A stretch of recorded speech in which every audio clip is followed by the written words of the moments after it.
ఓం గం గణాధిపతయే నమః. హాయ్ అండి, అందరికీ నమస్కారం. మనం ఈరోజు ఈ వీడియోలో పూజ చేసే సమయంలో మనం ఏ నియమాలను పాటిస్తే గొప్ప స్థాయికి ఎదుగుతామో మనం ఇప్పుడు ఈ వీడియోలో తెలుసుకుందాము. ఈ వీడియో కనుక మీకు నచ్చినట్లయితే లైక్ చేయండి, షేర్ చేయండి, సబ్స్క్రైబ్ చేసుకోండి. ఈ వీడియో లాస్ట్ వరకు స్కిప్ చేయకుండా చూడండి. Please subscribe me, support me. Thank you for watching. ఇంట్లో పూజ చేయడం వల్ల ఐశ్వర్యం కలుగుతుందని, ఇంట్లో ప్రతికూల శక్తులు తొలగిపోతాయని శాస్త్రాల్లో చెప్పబడింది. అదేవిధంగా పూజలో మనం నియమాలను పాటించడము చాలా ముఖ్యము. తెలిసో తెలియకో కొందరు పూజా సమయంలో కొన్ని తప్పులు చేస్తూ ఉంటారు. దీనివల్ల వారికి పూజా ఫలము లభించదు, పూజ అసంపూర్ణంగా ఉంటుంది. అయితే పూజలో ఏ నియమాలను పాటిస్తే మీరు గొప్ప స్థాయికి ఎదుగుతారో ఇప్పుడు మనం తెలుసుకుందాము. మీరు పూజ చేసేటప్పుడు మీరు మీ ముఖాన్ని తూర్పు లేదా ఉత్తరం వైపు ఉంచాలి. గంట, ధూపం, దీపం మొదలైన వాటిని మీ కుడివైపున ఉంచాలి. పూజా సమయంలో పూజకు ఉపయోగించే పండ్లు, పువ్వులు, నీటి కుండ, శంఖం వంటి వస్తువులను మీ ఎడం వైపున ఉంచాలి. ఇలా చేయడం వల్ల ఇంట్లో నివసించే వారికి శాంతి, ప్రశాంతత, ఐశ్వర్యం, సంతోషం, ఆరోగ్యం చేకూరతాయి.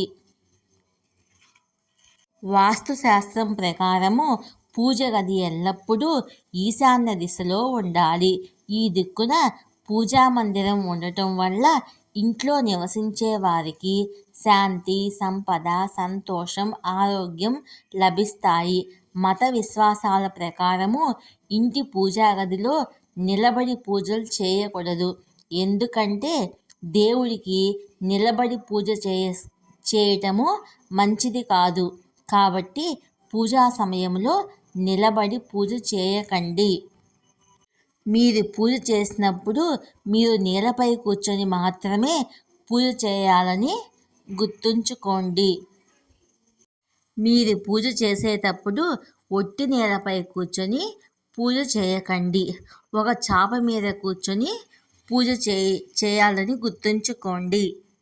ఇంట్లో పూజ చేసేటప్పుడు నల్లని వస్త్రాలు ధరించి పూజ చేయకూడదు అని పండితులు చెప్తున్నారు. పూజలోనే కాదు, శుభకార్యాల సమయంలో కూడా నలుపు రంగు వస్త్రాలు ధరించడము శ్రేయస్కరం కాదని శాస్త్రాలు చెప్తున్నాయి. నలుపు రంగు ప్రతికూల ఆలోచనలకు కారణం అవుతుంది. అందుకే ఒక్క శనీశ్వరుని పూజకు తప్ప మిగతా సమయంలో, దేవుళ్ళ పూజా సమయంలో నలుపు రంగు వస్త్రాలు ధరించరాదని శాస్త్రం చెప్తుంది. శనివారాల్లో పూజా గదిని ఎప్పుడూ శుభ్రం చేయాలి. శనివారం నాడు పూజ గదిని శుభ్రం చేస్తే ధన సమస్యలు తీరతాయి. అలాగే ఇది ఇంట్లో సానుకూల శక్తిని పెంచుతుంది. ఇంట్లో ధనం పెరుగుతుంది. దేవుడి గదిని శుభ్రం చేసే సమయంలో కొందరు విగ్రహాలను నేలపై ఉంచుతారు. ఇలా దేవుని పటాలను కానీ విగ్రహాలను కానీ నేలపై ఉంచడం తప్పు. ఒక పేపర్ మీద కానీ చాప మీద కానీ దేవుని ఫోటోలను, విగ్రహాలను ఉంచాలి. అలాగే గంటను కూడా కింద ఉంచకూడదు.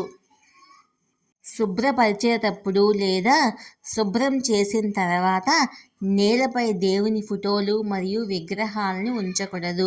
అలా కాకుండా దేవుని పటాలను శుభ్రమైన వస్త్రంపై కానీ చాపపై కానీ పెట్టాలి. అలాగే పూజా సమయంలో నుదుటిపై బొట్టును తప్పనిసరిగా పెట్టుకోవాలి. అలా పెట్టుకోకుండా పూజ చేయరాదు. పూజలో దేవునికి నైవేద్యం పెట్టేటప్పుడు ఒక గ్లాసు నీళ్ళను కూడా మీ పూజ గదిలో ఖచ్చితంగా ఉంచుకోవాలి. ఒక విధంగా చెప్పాలంటే మీ పూజ గదిలో తప్పకుండా తీర్థం ఉండాలి. తీర్థం లేని పూజ అసంపూర్ణము. రోజు ఇంట్లో పూజ చేసేవాళ్ళు దేవుని పూజలో బెల్లం ముక్కని పెట్టినా సరే దేవుడు సంతోషిస్తాడు. మీరు ఏది కోరుకున్నా సరే అది ఖచ్చితంగా నెరవేరుస్తాడు. మీ పూజా గదిలో ఎల్లప్పుడూ అక్షింతలు ఉండాలి.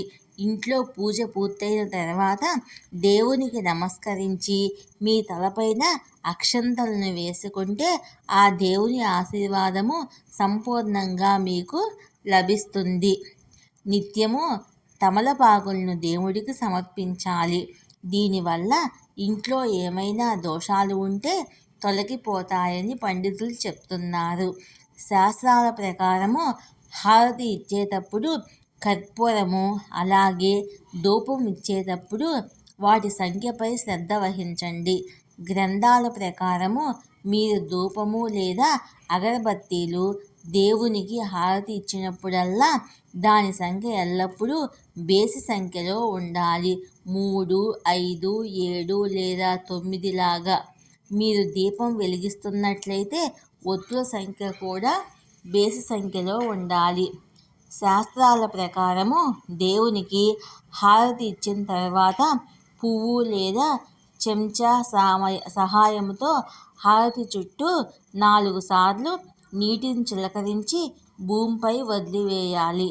అలాగే హారతి దీపాన్ని ఎప్పుడూ నేరుగా నేలపైన ఉంచకుండా ప్రత్యేక శ్రద్ధ వహించండి. హారతి దీపాన్ని పళ్ళెంలో ఉంచడము ఉత్తమము.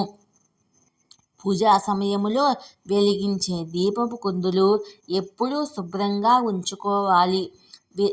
ఇంతకుముందు ఉపయోగించిన కుందేల్లో కడుక్కోకుండా మళ్ళీ దీపాన్ని వెలిగించకూడదు.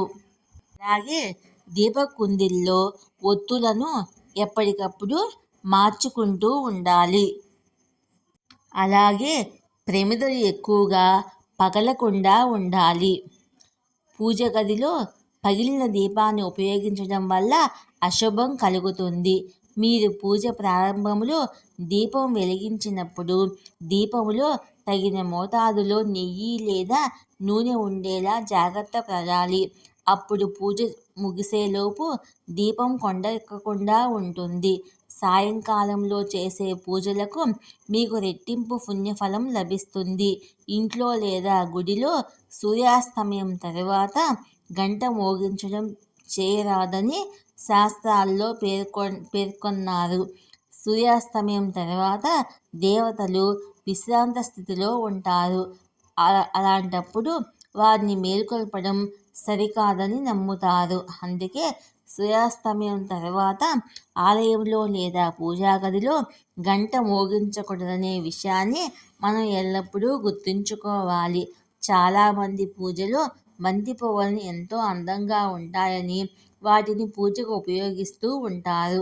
అయితే బంతి పూలకు శాపం ఉండటం వల్ల వాటిని పూజకు ఉపయోగించకూడదని పండితులు చెప్తున్నారు. బంతి పూలతో పూజ చేయడం వల్ల ఎటువంటి ఫలితము ఉండదు. కేవలం బంతి పూలను అలాగే బంతిపూల దండలను అలంకరణకు మాత్రమే ఉపయోగించాలి. దీపారాజనను అగ్గిపుల్లతో నేరుగా వెలిగించకూడదు. అందుకు మీరు ముందుగా ఏకహారతిలో కర్పూరం వెలిగించి దాంతో కానీ లేకపోతే ఒక అగరబత్తితో ఒత్తులను వెలిగించాలి. సాధారణంగా కొందరు ఏ సమయంలో అంటే ఆ సమయంలో పూజ చేస్తారు. దైవారాధనకు సంబంధించి అనేక నియమాలు గ్రంథాల్లో పేర్కొనబడ్డాయి. తెల్లవారుజామున 4:30 నుంచి 5 గంటల వరకు పూజ చేయవచ్చు. బ్రహ్మ ముహూర్తంలో చేసే ఈ పూజ చాలా విశిష్టమైంది. ఉదయం 9 గంటల నుండి 10 గంటల లోపు ఇంట్లో పూజ చేయవచ్చు. అలాగే సాయంత్రం 4:30 నుంచి 6 గంటల లోపు పూజ చేయవచ్చు. అలాగే మనం పూజకు ఉపయోగించే పూలను పాచిపోయినవి, వాడిపోయిన పూలను దేవునికి ఉపయోగించరాదు.